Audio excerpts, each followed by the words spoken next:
Okay, welcome back from spring break. How many of you got speeding tickets? Okay, very good, very good. Every semester I keep a little bit of a statistics, and remember, the technology has been improving, but very few people realize that the technology for the state Illinois troopers are also improving. So now they can clock you safely from 2 miles away, and there's no way that I can see them from 2 miles away, okay? I used to be able to see them maybe right around a mile away, and there was one day I was coming back in town at night, and so I saw the trooper, and then I saw, from about a mile away, I slowed down, and the guy came out, stopped me. And, so we chit-chatted, and then so we talked about technology and so on. We talked for about 30 minutes, and he explained to me that the technology that they have now can legally detect you from 2 miles away. And I said, oh, officer, you really taught me something. I really meant it. So, as a professor, I always like to learn new things. And he said, okay, next time remember 2 miles. And, so he wrote me a warning, and then I left.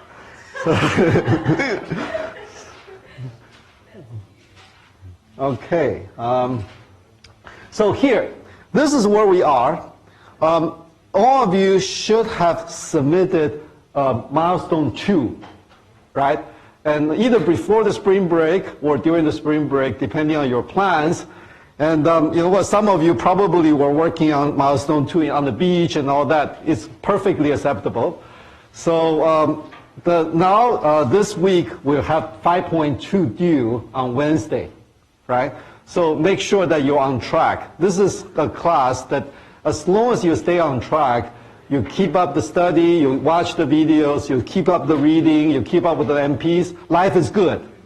But if you start to fall off track, life can be really tough, okay? So I want to make sure that everyone is on track. If you're not on track, come to me in my office hour or the TAs. The TAs are really, really good this semester. But they told me that their office hours are somewhat underutilized. So make sure that if you are somewhat off track, go to those office hours, get some help. The current plan is for me to go up to Chicago Thursday to have a session with the City Scholars students about their final projects and so on. However, so for both classes, we're going to have one entire lecture all on video. So both classes will watch video from fall 2017 for the Thursday lecture. I'm going to stop right at the point where you can watch the fall the 2017 video. I actually went back and watched the fall 2017 video to make sure that I know where I started. And so both classes will watch the video for the class and read the book chapter. On Thursday, I plan to go to Chicago to work with the Chicago students on their final projects. And if Carl Pearson's schedule permits, I will have him to come here and work with this class about the next milestone and so on to make sure that everyone is on track for the milestone as well, okay? If not, then we will schedule that in a different time. But the current plan is if Carl can come here on Thursday, then we're all set. So I'm going to talk about the histogram, which is going to enable you to do the MP6, okay? And even though we're doing all kinds, we're doing a big sort of extending the period of time when you're doing final project this semester, this really meant for you to have a longer period of time to be able to discuss with the TAs, to be able to look up some of the background material to make your final project more meaningful experience. So, but the class itself still has plenty of these parallel computation patterns and features and so on that I have to teach you so that you have a legitimate 408 outcome. Okay, so make sure that you continue to pay attention to the histogramming pattern and then the sparse matrix pattern as we go on, so that you will have the complete experience with 408. So Today we're going to talk about atomic operations and histogramming. And the atomic operations is really the beginning of collaboration, across the threads. So far, we have been using threads to collaboratively load data into shared memory, okay, so that you can have data reuse out of the shared memory. The collaboration has been mostly done in terms of fetching data, okay, that's the read aspect. But the threads don't really try to collaborate with each other in terms of producing the final outcome. The threads are still mostly, producing their own outcomes. Whereas in the kind of in a lot of these real applications, the threads will likely need to be able to coordinate with each other in producing outcomes. And if we're not careful, we can sometimes have the threads to trample on each other when they try to update the results. So this is what we call the read, modify, write in parallel computation. A lot of times, what the threads need to go and read some original data from the memory, do some computation, update, and two threads may actually end up going to the same location depending on the patterns. So we're going to talk about histogram, which is exactly the simplest possible pattern for that kind of collaboration. So the read, modify, write atomic operations are a primitive form of critical regions in parallel programs. Okay, this is a very, very simple form of critical region that read, operate, write is a little code region that needs to be mutually exclusive in terms of the threads involved. And that's why we call this critical regions. And most of the software critical regions tend to be implemented with atomic operations. So if you look at the higher level operating system locks and critical mutual exclusion critical regions, most of these software regions are implemented with the hardware atomic operations.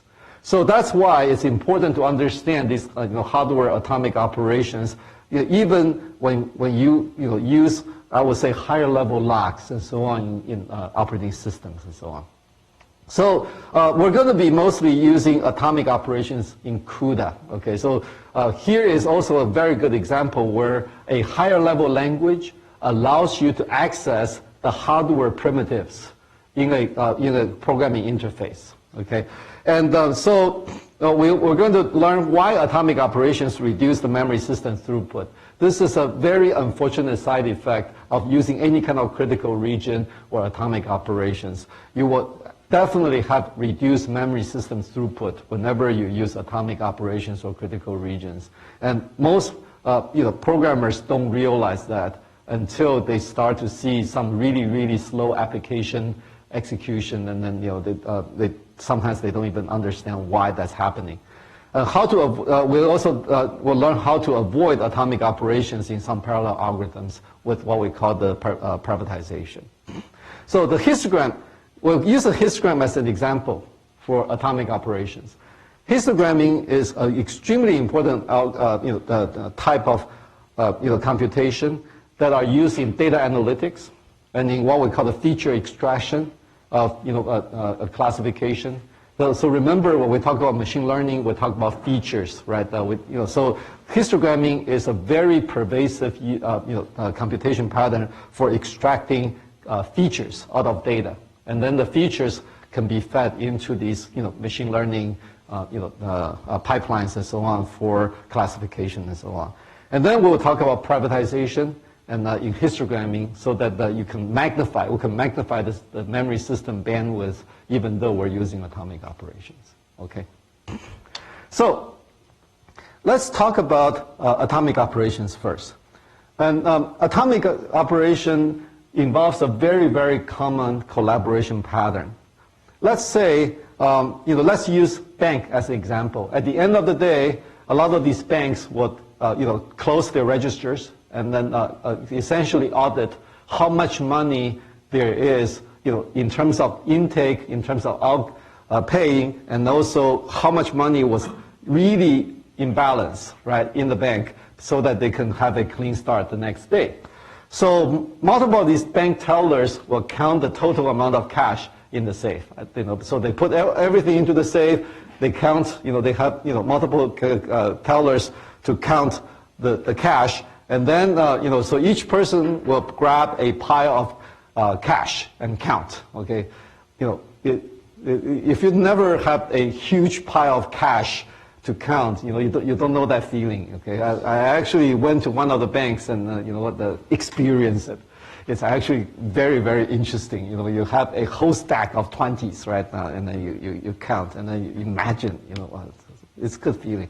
So if you ever get into that situation with your personal asset, remember the next ECE building, and so have a central display of the kind of a running total. So at some point, they need to all add their total into a central total, right? So that would be the total amount of cash for the bank at the end of the day.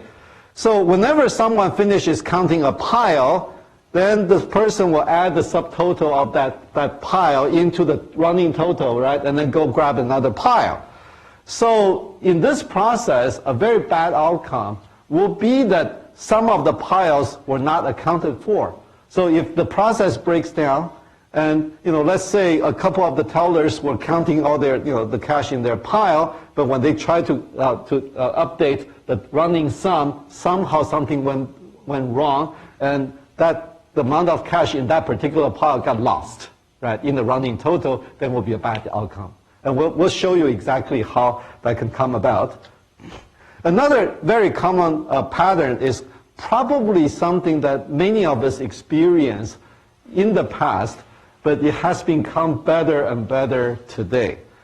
So when in the old days, when people book these airline tickets, they will actually go to the travel agents to book these tickets, and the old databases were not properly protected.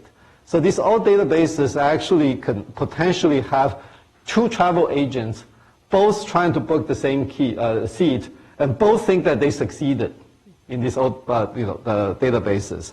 So essentially, the agent will bring up a flight seat map, just like what you see on the web page today. It just in the old days you need to call a travel agent to book it, and you decide on the seat. You go and click on that seat and say, I want to book this seat.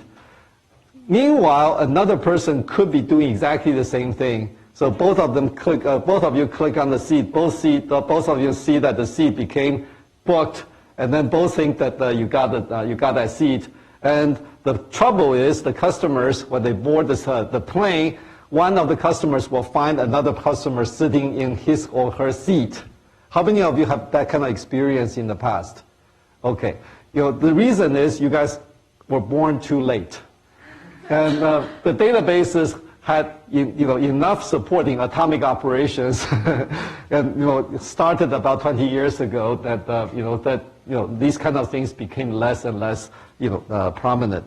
But even up to about 15 years ago, oftentimes when you board the plane, you will have at least one passenger who will find another person sitting in his or her seat, precisely because of this kind of glitch. So the bad outcome here is multiple passengers end up booking the same seat, and then the gate agent has to sort it out, and then it's always a very stressful experience. Now, so all this can be abstracted into a read, modify, write operation. So basically, you have thread 1, you have thread 2. Thread 1 wants to read a memory location and get an O value. And then you will, let's say, operate on it by, let's say, adding 1 to it, right? And it could be adding a big value such as a pile of cash. You add a certain dollar amount to that value. That gives you the running sum. It could be a 1, 0 value where you take the original value 0. Hopefully it's 0 because that means that the seed is available. You set it to 1, so the operation will be an AND operation. And you set it to 1, and you write into the memory location. So in both cases, we're talking about some kind of original value. You do an operation with some kind of value, and then you write the outcome to that same location. This is read, modify, write. So if the memory location was initially 0, what would be the value of memory X after the thread 1 and thread 2 both complete? And the answer is, of course, 2. What an idiot. Why would you even, question? Logically, that's exactly what needs to happen. The outcome should be 2, and then, each one contributed 1 to the location, and both should be present. And the answer actually may vary due to data races. And this is, the first time we mentioned this, not the first time we mentioned this, because we also use barrier synchronization to prevent some of the race condition where a thread may be using the data too early, or the thread may write into its location too early to destroy some other thread's data, right? So that's a potential race condition. But in this case, the threads are both contributing to the final outcome, and if one of the threads' contribution gets wiped out in that process, it's also a race condition. These bugs are extremely hard to find, and so the bugs can vary because of timing, execution timing, and sometimes we call them Heisenbugs. And so, we really need to write our code to prevent this kind of potential problems. Okay? Any questions? Okay. So this is how things happen. We actually have 4 timing scenarios for executing this piece of code. Remember, thread 1 and thread 2 can be executing independent of each other. So, thread 1 would read the memory location, get the O value, and then add 1 to the O value, and and generate the new value, and then write into the new value into location. And scenario 1 says thread 1 is sufficiently earlier than thread 2, that all the 3 operations by thread 1 have completed. So now the memory location has 1 instead of 0, right? And then the second thread will come in and finish its 3 operations, starting with 1, and then add 1, and you get 2. So that's great. So this is exactly the kind of outcome you want. You can also have a scenario where thread 2 is sufficiently earlier than thread 1. So it just mirrored the previous case, right? So thread 2 will complete its all 3 operations, and then thread 1 will complete the next 3 operations, so that the outcome is 2. In this case, the O value, right? If you look at the O value that thread 1 and thread 2 get, the O value actually got swapped. In the scenario 1, the O value that thread 1 got was a 1, and then the O value that a 0, and then the O value received by thread 2 is 1, right? 0 and 1. But in the next scenario, thread 1 gets 1 and thread 2 gets 0. But it doesn't really matter as long as your operation is commutative, because it doesn't matter which one happens first, as long as you get the correct total sum for the money you're counting, right? It doesn't matter whether bank teller 1 or bank teller 2 was getting the particular previous rounding sum value. What matters in the end is the total sum should be correct. So none of the contribution should be lost. Okay, so that's really the behind this kind of argument. Now, we will have 2 problematic scenarios. So one is thread 1 is earlier than thread 2, but not sufficiently earlier, so that before thread 1 has the chance to write into the memory, thread 2 came in and grabbed the O value. Okay, so in this case, both threads will have O value 0, right? Because thread 2 came in just a little bit too early, and then both will try to write a 1 to the memory, and thread 2 will eventually prevail, and you will only have that 1 value in the total outcome. So you lost the contribution by thread 1, right? So there's a mirror scenario where thread 2 is earlier, but then thread 1 came in just a little bit too early to grab that O value. So both in the outcome, we also lost the contribution by thread 2. So in order to prevent this kind of the problematic scenarios 3 and 4, the point of the atomic operation is to make sure that only the scenario 1 or scenario 2 are possible by using hardware to enforce the sequences. So as soon as you start any of these sequence, the hardware will lock the access path so that no one can come in and sneak into that same location and get the O value until the thread that is currently doing the update of that location completes its sequence. So these three operations will be completed as an atomic operation, as a single operation, inseparable. And whenever this happens, it will go from beginning to end without anyone else interrupting the operation or try to peek into the memory locations before the 3 operations complete. Okay, so that's why it's called atomic operation. In the old days, people believed that atoms cannot be split. And as we know now, if you have enough of an instrument, you can split the atoms, right? So, but, so be it for, the time has progressed. So we want to make sure that only one of these, 2 scenarios can happen, and the bad scenarios will never happen. So without the atomic operations, then we could have a situation where, these operations, can mix between the 2 threads, and then, the final outcome will be incorrect. So we, in general, all the computing architectures address this problem. CPUs, GPUs, they all have some way to address this kind of potential race condition. They all provide some type of atomic operation. In CPUs, the most common atomic operation is test and set. And that will be used essentially, it would be used to generate from 0 to 1 operation, like for the seed reservation kind of things, or it can be used to implement a software lock of critical regions. And there are many, many other atomic operations, such as compare and swap, such as fetch and add. All these are atomic operations that many processors implement. And if you're interested, you should go online and look for these kind of operations from various architectures, x86, Power, ARM. They all have their atomic operations.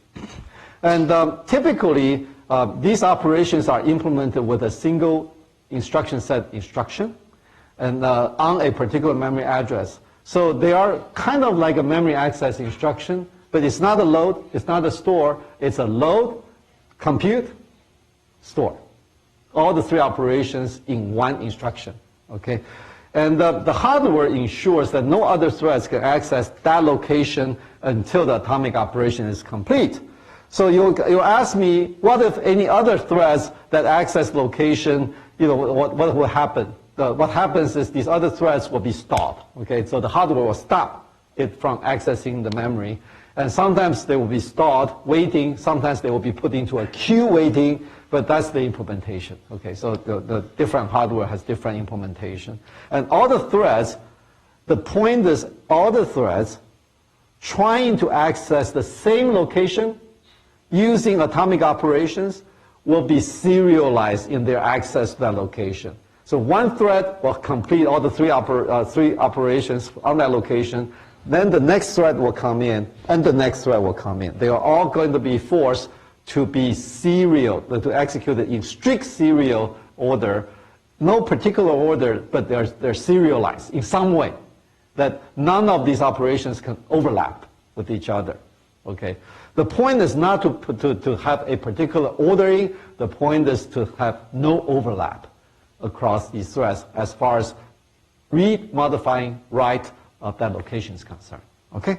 So, and in CUDA, now, what I talked about so far is hardware. Okay, the hardware has that instruction, the hardware, does the reinforcement and so on. But in terms of programming interface, in CUDA, these atomic operations are exposed to you, the programmer, as a function call.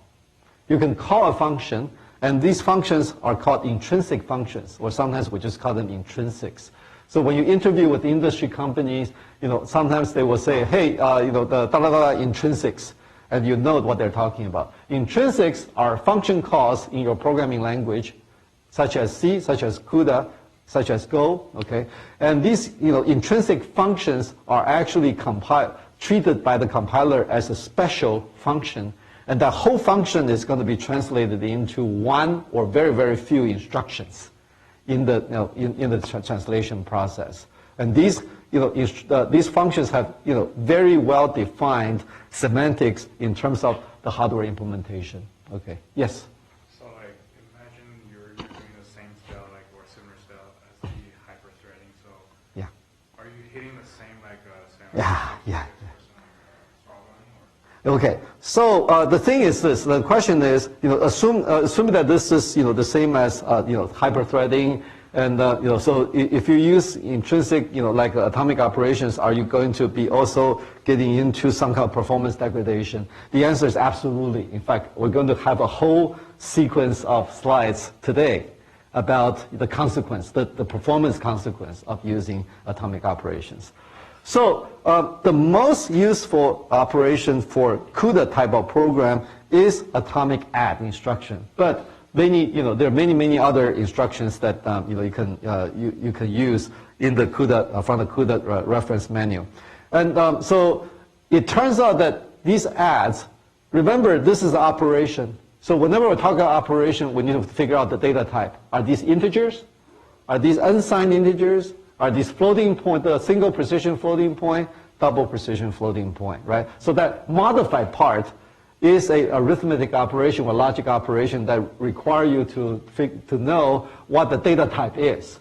So that's why we actually have different intrinsic functions, and these functions, even though they're all atomic add instructions, they are, they have these different input types that allow you to use these functions on the particular data type you have. So for example, the atomic add could have an integer, this is an integer version, and then you can have a unsigned integer version, and then you can have a unsigned 64-bit long integer atomic add, for let's say for data analytics where you may have very large amount of data. So when you do the counts, 32-bit, 64-bit, you may need to have 64-bit counters to be able to avoid overflow for these huge, data analytics. And GPUs especially are used for these big analytics problems. That's why, they added a 64-bit integer atomic add very early on. And then, you could need to use floating point atomic add because you may be contributing, forces or electrical potential or money into, a running counter. So then it's a floating point addition. One of the things that people, a lot of people do is that they use these to calculate, let's say medical imaging and so on. They use the floating point atomic operation very often. Now, so with that, now that we understand what atomic operation is and what are they trying to address, so we're going to use a histogramming example to illustrate, how these things are actually used, and then we'll talk about the performance issues. So histogramming, many of you already know what histogram is from your high school math and so on, right? So it's a method for extracting notable features and patterns from large data sets. So essentially, we create these buckets, right? We say, okay, for the previous exam, okay, if I want to know how you did, I asked the TAs to create a histogram and asked them to create 5-point buckets from, let's say, 95 to 100 is one bucket, and then 90 to 95 is a bucket. So we create these 20 buckets, and then we plot. We count all the exams in terms of using their score to increment the counter in one of the buckets as we go through all the exams. In the end, we know how many people are in the 90 to 95 category, how many people are in the 90 to 95 category, 95 to 100 category, and so on. So that graph immediately gives me a feeling about how people did in the class. Whether we need to curve the test, whether the test has some kind of strange behavior. If the test has these two big polarized humps, that tells me something about whether there's some kind of intrinsic issue about understanding some material. So that's what analytics is about, right? And so these things are what we call the feature extractions. Just being able to see the length of each bar gives us some kind of characteristic about your data. Okay, so in some cases we use histogramming for fraud detection in credit card transactions. So basically they will have a histogram extraction of your consuming behavior, and then as soon as the new transactions fall out of the previous histogram pattern, and the histogram tells you how likely this new transaction is a fraud or not. And so this is the reason why, if you want to travel abroad and you're going to have some kind of different pattern than the previous patterns, you need to call the credit card company ahead of time. Otherwise, they will turn off your credit card, because it deviated from what the histogram told them the regular access behavior is. And you can correlate heavenly object movements in astrophysics, and then you can actually, I have no idea how that works, but my astronomy friends told me that this is how they can really tell you the birth and the kind of how the universe is expanding or contracting and so on. So the basic histogram is just that for each element in the data set, use the value of that data to identify a bin or a bucket to increment. Okay. So let's do a simple histogram example. In a sentence, programming massive parallel processors. These are all letters. So we can build a histogram of frequency of each letter. So we know that A, there are 4 A's in this phrase, right? Programming gram A, right? So there are 4 A's in that phrase, and 1 C, 1 E, and 1 G. And so why is it important? Because if we have a very, very long string, okay, let's say we're trying to compare 2 very long strings, and a very simple comparison could be that you just compare the histogram of these 2 strings. If the histograms don't match, then the strings cannot match, right? However, if the histogram matches, the 2 histograms match, they could be still different. So then you go down the path and then do some more detailed comparison. So because most strings are different, you can screen away most of the different 3 strings by just comparing the histogram and making things a lot faster, right? So we also have the terms called Bloom filters and so on. Those are all used in data analytics to be able to accelerate the kind of the detection of certain phenomena and so on. Okay, so how do we do this in parallel? So we could write a kernel about this. You said, okay, I have learned CUDA, for several weeks now, okay, and so I know how to write a kernel to calculate the histogram in parallel. What I can do is that I can divide up the data into several chunks, and then each thread will process one of the chunks, and then each thread, let's say each thread will iterate through the letters in that chunk, right? And then for the first iteration, all the threads will access the first letter in this chunk, in their chunk, and then so P needs to increment the bucket P, and then M needs to increment the bucket for M, and this is also M here, so they need to increment the same bucket. This is exactly where atomic operation needs to happen, so that both will try to go and increment that 0, and you want the result to be 2 at the end, right? So you need to have a strict, enforcement of sequentiality between those 2 threads.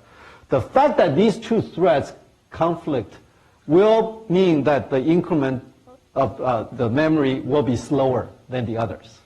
Okay, it will be slower. And then thread 2, the thread 3 will need to increment E bucket. Okay, so you have 1, 2, 1. The next iteration, so we just mentioned that the atomic operation can enforce the correct update. Next iteration, all the threads, take the next character, and then they increment the buckets, right? And the third iteration and the fourth iteration, and you finish. At some point you finish, and then you get a histogram out of it, right? So the more you try to abstract your data, for example, I may not want to create 26 buckets of for the histogram for letters. I may just say I'm happy with 5 letters per bucket. Anything from A, B, C, D, A, B, C, D, E, okay, form a bucket. Because I'm not trying to get exact number of letters. I'm just trying to get a very fast comparison across strings. So if I group several letters into one bucket, I have even fewer buckets to compare, and I can run even faster. But the chance of histogram that match, but from different strings will increase, right? So there's some trade-offs in all these analytics, that people do. So these are the kind of what we call the feature engineering, okay, in analyzing these data sets. Okay, so is it pretty clear what the histogram is supposed to do? Pretty good. Okay. Now, when you watch the video, for the next lecture, the histogram that we're going to be using is actually a image histogram. Okay, so we're going to be, trying to equalize the brightness and color scheme of the images. It's actually, a real application that almost all the digital cameras now, implement. Okay, so watch the video, and then I actually show you, some of the basics about what image, histogram does for you, and then what does it mean by, equalizing the image histogram. So, this is definitely something you want to do before you go and work on your MP6. So, iteration 5, you have these, additional increments. So, what is wrong with this algorithm? From the GPU point of view, there's something obviously wrong.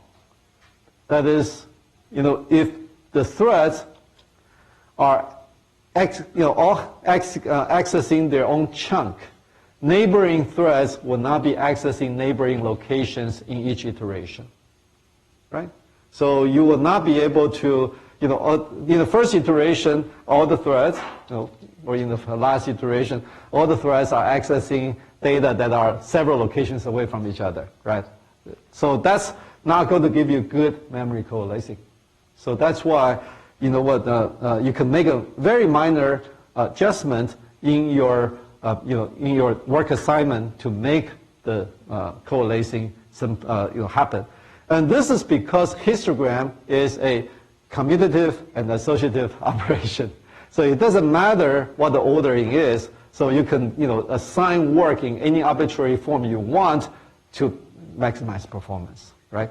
So we will take, in this case, we'll take all the threads in our grid. So in our CUDA grid, we have a huge number of threads, right? But in this case, let's say, use a small example. Let's assume that we only have 4 threads in our grid. Very small example. Then we have all the 4 threads to process the first 4 elements. All of them will read their element, which is coalesced, and then they would do the increment into the histogram, and then they move on to the next chunk, the next 4, and then coalesce access, and then do the atomics, and so on. So this allows the algorithm to access the data in a coalesced manner. In reality, if we have a large number of threads in our grid, then the first section will be very big, right? So all the threads will be accessing, one of those things in, one of the, characters in a very big section, and then they all move to the next section, right? And then that's also going to be coalesced, from that point on.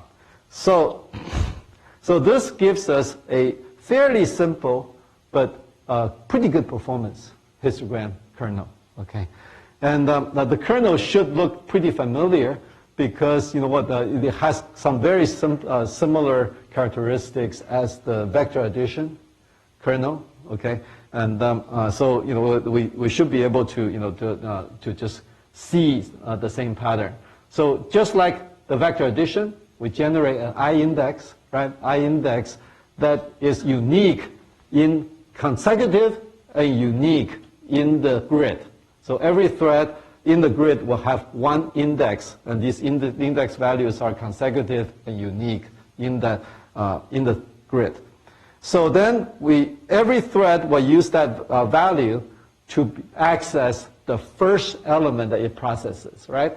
So you will have a complete, unique coverage of all the data elements in that first section, right? And remember, we also did the segmented, right? Computation right before the spring break. So then we have the stride thing for the reduction and scale. The stride thing is the size of these sections. And essentially, it's the total number of threads in the grid. So that's what is blocked in. This is the size of each thread block times the grid in, which is the number of blocks in each, in the grid. So the product gives you the total number of threads that you have in the grid. Why? Because after you finish that first section, everyone will be shifted by that amount into the second section, right? So that's the stride. And then we say, here's the loop, right? We're going to have all the threads to iterate. So while the size is less than size is the string that we're processing. And while I is less than the size, we're going to use the I value to fetch the data in the buffer, right? To fetch the data in the buffer. And then we're going to use a histo. So this is the lookup. Essentially, we're going to use the value of that character to index into our histogram. So this is one bucket per character, right? Per ASCII character. And then we're going to index into the histogram, and we give the pointer to the atomic add. So this essentially tells the atomic add to go to that memory location, that histogram bucket location, and add 1 to it atomically. So this will be translated into an atomic add, integer value, right, into the appropriate histogram location. Okay? And it's important that the function is using the pointer to the location because it needs to know where in memory to increment, right? So it has to be an address. So that's why we're using the address. N% is a pointer value, okay? So this gives us the atomic increment to the buckets. And then all the threads will add stride value to its I value. So everyone will move from the first section to the next section, right? And until all the threads I indices will be greater than or equal to the size, that means that all the threads have completed processing all the valid data, and now they are all outside the valid range, so that's when the while loop stops, right? So some of the threads will probably finish earlier than others because the length of your string is not going to be exact multiples of your grid size, right? So at the last iteration, some of the threads will be still active, but some of the threads in the upper end will not be active right? So because of the mismatch. So any question about this kernel? It's a very, very simple kernel, and the addressing of the kernel is very, very similar to the reduction, right? The reduction kernel. So it shouldn't be too hard. The biggest part is this atomic operation. So you need to understand the atomic operation, and also, we move from one section to the next section when we process the string, so that we can process arbitrarily long strings. Yes. But this one is simple. Like later on, if you have like multiple operations going on per thread, like how do you actually address the what should I say, like memory like coherence? Yeah. Okay, that's a great question. So the question is, how about memory coherence, cache coherence, and so on? And so the reason why cache coherence is not a problem in CUDA is, I was going to come to this later, but this is also a good point to talk about it. The atomic operation in CUDA logically happens only in the memory. So it bypasses all the private caches. You mean global memory? Global memory. Okay. So when you do a atomic add of a array location in the global memory, logically you will go all the way to the global memory and do that atomic operation. So all the threads who need to do atomic operation on a global memory location will actually go all the way through to the global memory and make sure that the global memory location is updated. And then the next thread also come to the global memory. These values are not allowed in the level 1 cache, the local caches.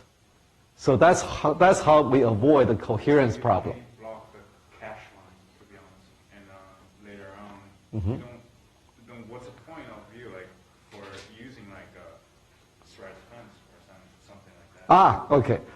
So thread fence is a totally different story. So let's save that for the. Wait until I talk about L2 cache in about 5 minutes. Okay, and then I'll come back and make that comment. If I forget, remind me. Okay.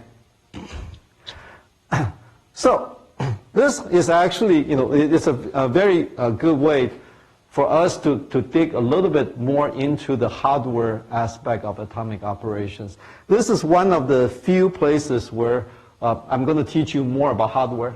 Okay, to make sure that you know exactly what's happening under the hood, so that there's no mystery. Okay, so in this picture, I'm showing the streaming multiprocessors, and these threads are going to be running. Each thread is going to be running in one of these streaming multiprocessors, right? The warps and so on, they still apply. Okay, even after spring break, they still apply. Okay, so don't forget about that. So in order for a thread to do an atomic operation, you will first go into the DRAM, the global memory, all the way from the interconnect to the DRAM controller, DRAM channels, and all the way into the DRAM banks.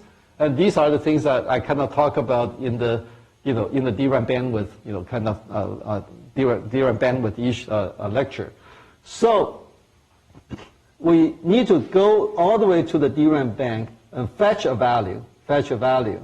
And then we go in, we return that value into the streaming multiprocessor, do the addition, and then write all the way back into the DRAM bank. So it takes 2 complete trips to the memory location in the DRAM bank through all kinds of things in between, all the interconnect, all the memory channels, all the delays that you can conceive, which is over 500 clock cycles in each trip today. Okay, in these in these DRAM systems. So we're talking about a total of 1,000 clock cycles or more. Okay, 1,000 clock cycles or more for any of the threads to complete that read, modify, and write sequence. Okay, at least 1,000 cycles, and if not more. So. So during this whole time, no one else can access that location. Okay? Remember, The point is serializing the accesses, right? To make sure that the outcome is right. So during that time, no one else can access that same location. If anyone else come in with atomic operation to that same location, that thread needs to be stalled or queued somewhere. Okay. Now, so let's take a look at what happens in the in this whole picture. So each load, modify store, or read, modify, write, has 2 full memory accesses. So essentially, we have a 4 DRAM delay in the read. Okay, 4 DRAM delay in the read, and then do a little bit of add in the streaming multiprocessor, right? This is the. Let me see. Yeah. So essentially, you access in the in the DRAM, and then there's you need to go from the channel into the internal memory through the internal routing, and then go into the processor and do an add, and then you write through the channel through the routing and to the memory channel, and then go into the DRAM. So this whole thing is going to be at least 500 clock cycles plus another 500 clock cycles is about 1,000 cycles. And this is the nth operation. And when you finish with that atomic operation, you can start the next atomic operation on that same location. So remember, in the histogram, when 2 threads try to both optimize that that same location, I think it's M. Is that M or P?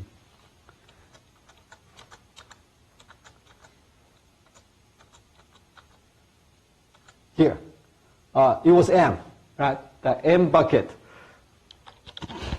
Those 2 threads need to be serialized, 1,000 clock cycles each.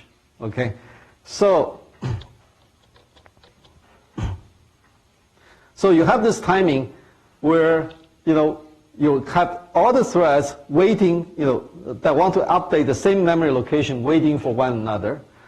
So this essentially is the first situation where a latency tolerating processor starts to fail. Remember, we were talking about having zero cost scheduling of warps. When some of the warps are accessing memory, they're waiting for their data, hopefully you can switch to other warps, right? And you can do some work for these other warps. Well, some of the warps are waiting for their memory data. So as long as you have enough warps, you can actually keep doing useful work through that time. And that's latency tolerance. But in this case, if all the threads in all these warps, let's say in the worst case scenario, all try to access the same memory location with atomic operation, then all the threads will end up being serialized. So there's no latency tolerance anymore. At any point in time, only one of the threads will be doing memory access, right, with 1,000 clock cycles, and no one else can come into that picture. So that's the worst case scenario. If all the threads are trying to use atomic operation on the same location, then you have a period of time where all the threads are serialized, and the throughput is extremely low because the throughput is once every 1,000 clock cycles, right? So the memory system throughput will become extremely small. So this is the point of this slide here. So essentially, the throughput of atomic operation is at the rate at which the application can execute an atomic operation, and it's 1 over the latency, the total latency of your atomic operation. Okay, and this can reduce your memory system throughput by 1,000. Okay, if that worst case scenario happens, yes. Is that a concern from your how many threads you're having? Because from my understanding, in the locked state you're having here. Yeah.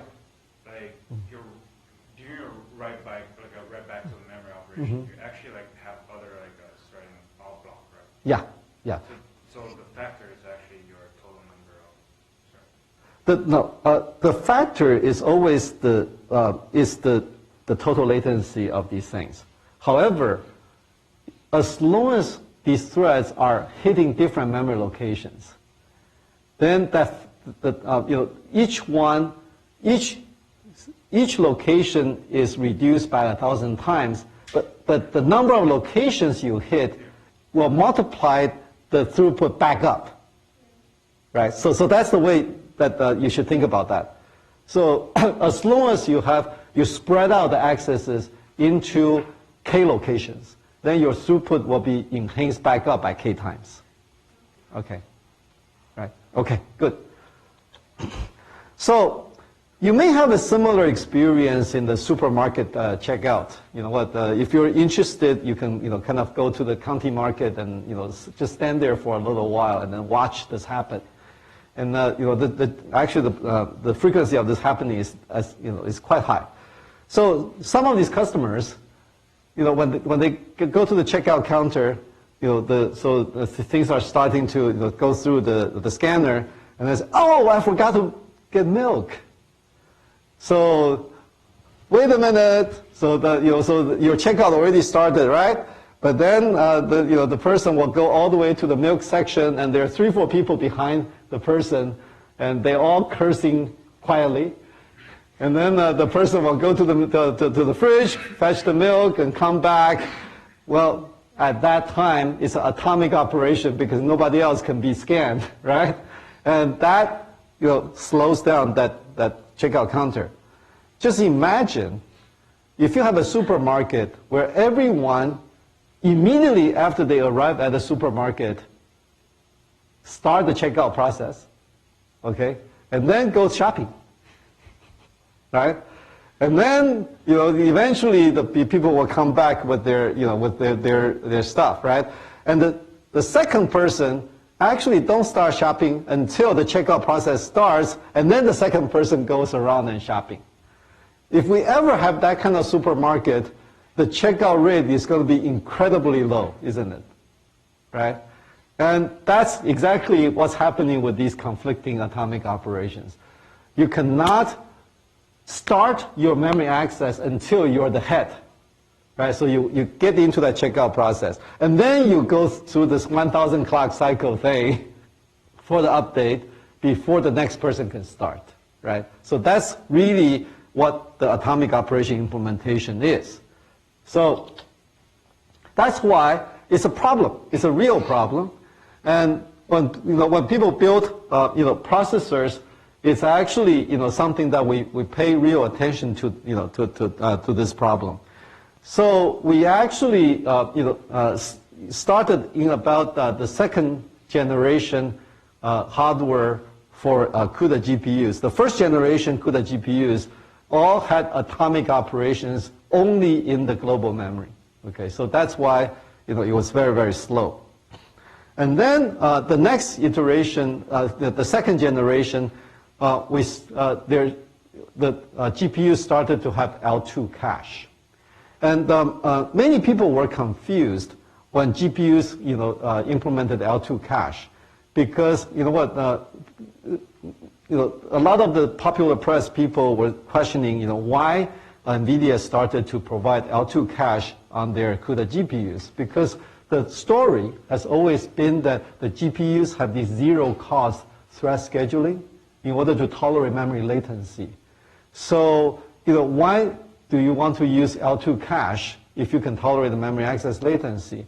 And there's so many threads, and there's so much data being accessed, the L2 cache will tend to be very limited use because the L2 cache is not going to give you big enough storage to be able to have any data reuse in the L2 cache to be able to to cut down the memory accesses. However, most of these people miss the important L2 cache use case, which is atomic operation. Okay, so this is what we're talking about here. So, started with the Fermi generation. NVIDIA started to have a few megabytes of L2 cache on chip, and now it's getting bigger and bigger. And the L2 cache essentially is a shared cache. Okay, it's not a private cache; it's a shared cache. It's a cache that is shared among all the streaming multiprocessors. So this is similar to the CPU last level cache in many of these designs. And even some of the CPUs don't have shared last level cache. They still have somewhat privatized last level cache across the clusters of cores. But this is not a hardware course, so I'm not going to go into the details. I'm just mentioning this in case you want to do some comparative study of your own. So the GPU L2 caches, especially the NVIDIA GPUs, have shared L2 caches. And so these L2 caches essentially become the focal point whenever any of the streaming multiprocessors try to access global memory data. They come to L2 cache first and see if the data is in the L2 cache. And if it's not in the L2 cache, then it goes to global memory. So the atomic operations are actually implemented in the L2 cache after the Fermi generation.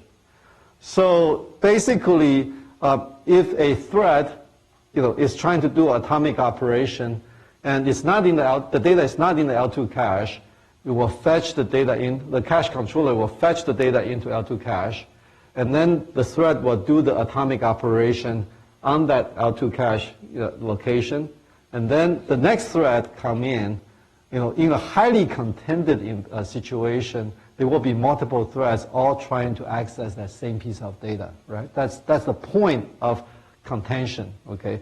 When you have a high contention, that's where the serialization happens, right? So that's exactly when L2 cache becomes very valuable. Because when you have so many threads all trying to hit that location, it will be preserved in the L2 cache. All these caches are being managed with these recently used kind of policy. So the most heavily hit data will be preserved in the L2 cache, and they will be incremented, through in the L2 cache, for the atomic operations, right? So it will fetch from the L2 cache, add, and then write into L2 cache, rather than going all the way to the, global memory. Yes. So like for L1 cache, you actually have for each load operation, you have probably one cache missing, probably 7 cycles already. Yeah. Like for this one, Yeah. Yes, that's a great question. The question is, how about the latencies and so on? So the latency for L1 cache is about anywhere between 4 and 8 clock cycles, depending on your design, and the L2 cache is probably about 50 clock cycles. Between 50 and maybe 70 clock cycles in the in these designs. So it's definitely an order of magnitude longer than the L1 cache. However, it's an order of magnitude shorter than the global memory, right? So basically, if you use L2 cache for your atomic operation in a heavily contended situation, the way that you should think about it is that you are improving the throughput of your atomic operation by about 10 times, because the latency to L2 cache is about 1/10 of the global memory.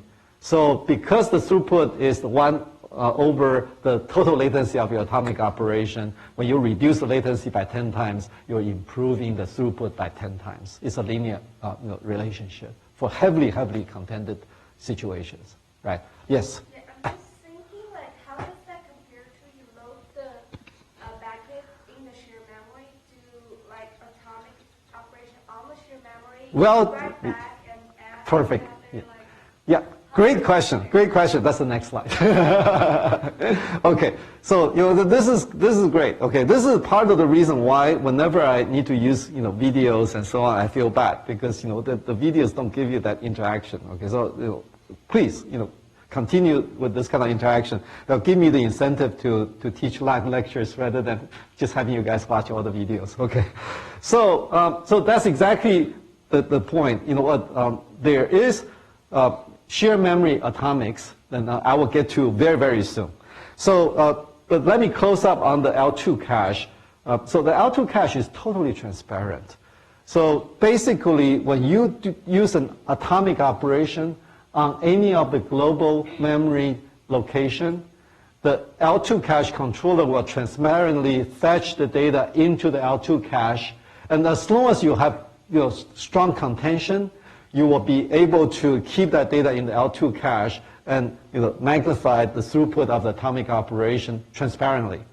And what you say, okay, but what if you don't have heavy contention? That's great. If you don't have heavy contention, then the throughput is not an issue, and you still have the cache, the thread scheduling to tolerate the latency of a single thread doing read, modify, write into the location. So it doesn't matter, right? So it works well when you have heavy contention. It doesn't work well when you don't have heavy contention, but you don't have a problem to start with. So this is great, right? 10 times free, no programming effort, okay? And so that's why the Fermi, if you look at the Fermi generation, when they introduced the L2 cache, the single biggest improvement is the effectiveness of atomic operations. And so that a lot of the medical imaging applications and a lot of these, image recognition, computer vision applications actually got improved, performance got improved quite dramatically because of the atomic operation. And for those of you who were interested in comparing GPUs and CPUs, the CPU atomic operations are actually about another order of magnitude latency compared to the GPUs, because the CPU atomic operation implementation is even more sophisticated. They need to do all kinds of cache checking and virtual memory management checking and so on. So the latency for a typical atomic operation on the CPU can be multiple thousands of clock cycles, sometimes tens of thousands of clock cycles. And that's part of the design challenges for Intel and these companies when they try to do the try to put a massive number of cores onto these chips, because one of the challenges is that they need to figure out how to reduce the latency of the atomic operations on these CPU architectures, not because of the latency, but because of the throughput issue. Okay, so remember, the latency determines the throughput for atomic operations. Okay, now back to the question here. For atomic operations, oftentimes, even though when you use L2 operation, we're still talking about 50 or so clock cycles, and then that's still a lot less. The throughput of 100 times slower is still very, very slow, right, compared to the real memory throughput that we can get out of the regular memory accesses. So that's why the GPUs also have atomic operations on shared memory. So this is essentially, you can use the same atomic function calls, but just provide the pointer of a data that you declare in the shared memory. Okay, so then you can do an atomic operation using the same functions, but do atomic operation on the shared memory. So this is a very short latency operation. Remember, the shared memory is only about 4 to 8 clock cycles. Now you are reducing the latency by another 10 times, right? Another 10 times. So you are boosting the throughput by another 10 times. And that's great, okay? Still serialized, but it's great. And so the biggest challenge is that these shared memory locations are private to each thread block. So if you need to use atomic operation across thread blocks, remember all those threads were accessing data, and they're all trying to to update a histogram. So threads from different thread blocks could want to access the same bucket, right? So if we use shared memory, then the shared memory is private to each thread block. You can no longer have that cross-thread block increment into your histogram. So that's why we need to have algorithms that work done by the programmers called privatization. The programmers need to essentially give every thread block a privatized, okay, a privatized histogram, a histogram that is privatized into each thread block, and so that each thread block can increment its own version in the shared memory. And at the end of that thread block execution, they will have to accumulate that into the master histogram. And the point is, you only need to update the global histogram after you have finished all the computation on the local histogram, so the access to the global histogram will be dramatically reduced, right? You don't need to go to that global histogram until you're done with generating the entire local histogram. So the contention to the global histogram should be also dramatically decreased, right? So that's why this is called privatization algorithms. And it's actually not that difficult to implement. So that's part of the lecture next, the next lecture that you'll be watching the video. So going back to a couple of the earlier questions, this is where I'm going to get to your memory fence question here.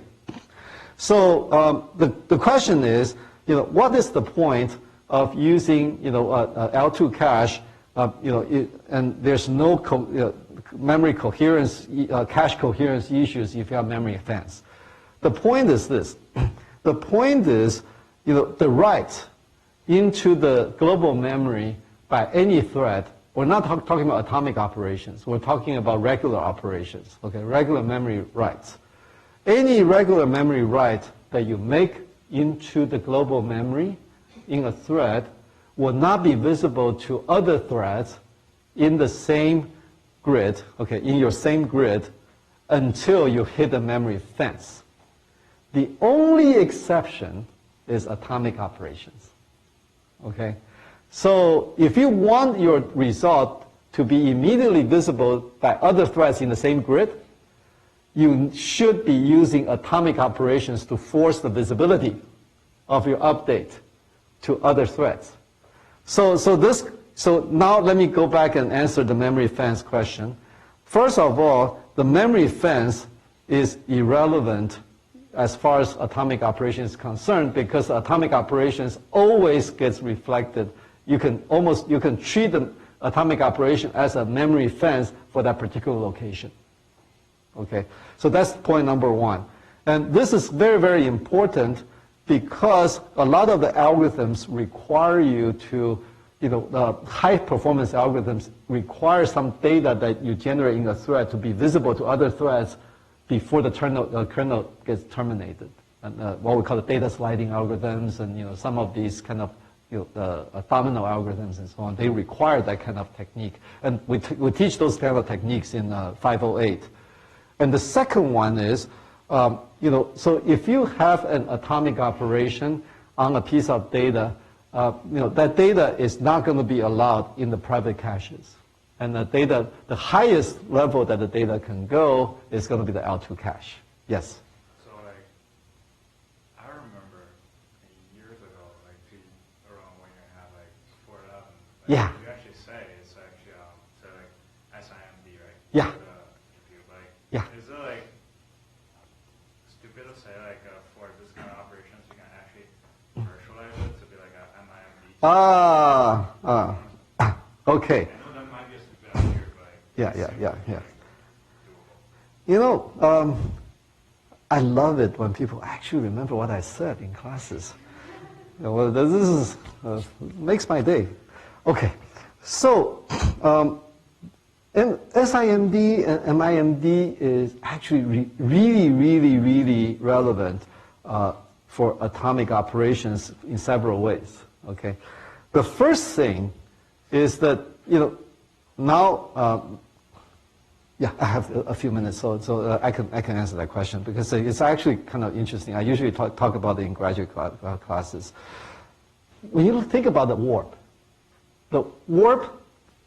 all the threads in a warp are executing strictly in lockstep, right? So, whenever they execute together, right? The same instruction. So if you think about this, if threads in a warp all try to access the same memory location with atomics, they're guaranteed, the same location, they're guaranteed to conflict, right? Because they all will execute that atomic operation exactly the same time. So if you have a warp and all the operations in a warp are, if all the threads in the warp are executing an atomic operation to the same memory location, they're guaranteed to conflict, okay? So that's why the best implementations of these, atomic operations tend to virtualize it a little bit and take advantage of the warp, the warp characteristics, and try to implement it in a way that one of the threads will do a bigger atomic operation and distribute the data to the rest. And this is actually how the CUDA memory allocator works. Okay, it's actually done by one of my students here, Victor Huang, and NVIDIA later used that for memory allocation. That improved the performance of the memory allocator by hundreds of times. Okay, so that's one. SIMD execution is notorious in terms of conflicting atomic operations. Whenever they conflict back. Okay. But on the other hand, SIMD operations also give you an opportunity to implement atomic operations by having a representative atomic operation and then distribute the O values to the, to the threads. So it cuts both ways. And the second one is that, if you have and even with privatization, you actually can still have very frequent conflicts in the shared memory. And whenever the conflicts start to happen, remember, it's still, 10 clock cycles or so for the entire modified write. So the throughput can still be dramatically reduced. So that's the reason why, if you look at some of the recent improvements from the Kepler generation to the Maxwell generation, the biggest improvement that they made was the throughput of the atomic operations in the shared memory. Because a lot of the algorithms after the privatization still has a lot of SIMD level, conflicts in the shared memory.